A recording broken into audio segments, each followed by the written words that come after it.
As you can see, this is going to be one hell of an island. This is close to the stopping point. That has to shift this way some.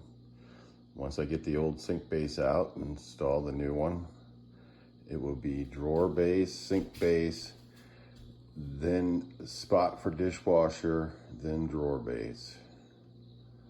One hell of an island. Nice 24-inch pantry cabinet over there that goes beside the fridge. One hell of a kitchen. 24 feet wide by 110 inches.